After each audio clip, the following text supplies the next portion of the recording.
পড়ার পর তাহাজ্জুদের নামাজ পড়া যাবে কিনা। বিতির সন্ধ্যা রাত্রে পড়ে ফেলছেন এশার সাথে, এখন ভোর রাতে ওই যে কোন দলে খেলোয়াড় ছিল জানি, খেলা ছিল জানি কত রাত্রে, এই রাতে খেলা টেলা দেখার পরে চিন্তা করলেন তাহাজ্জুদের নামাজটা পড়ে একসাথে শুই। তো তখন যদি আপনি তাহাজ্জুদ পড়তে চান পারবেন কিনা? উত্তর হলো বিতির সন্ধ্যা রাত্রে পড়ে ফেলার পর যদি ভোর রাতে তাহাজ্জুদ পড়ার তৌফিক হয় পড়া যাবে।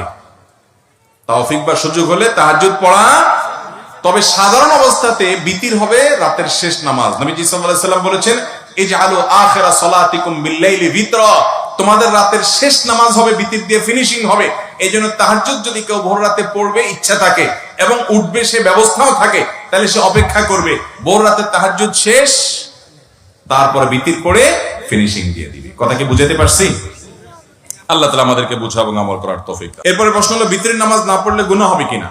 বিশুদ্ধ মত অনুযায়ী বিতির নামাজ ওয়াজিব, এই জন্য বিতির নামাজ যদি না পড়েন তাহলে গুনাহ হবে, ওয়াজিব তরকের গুনাহ হবে, বিদায় বিতির নামাজ পড়তে হবে।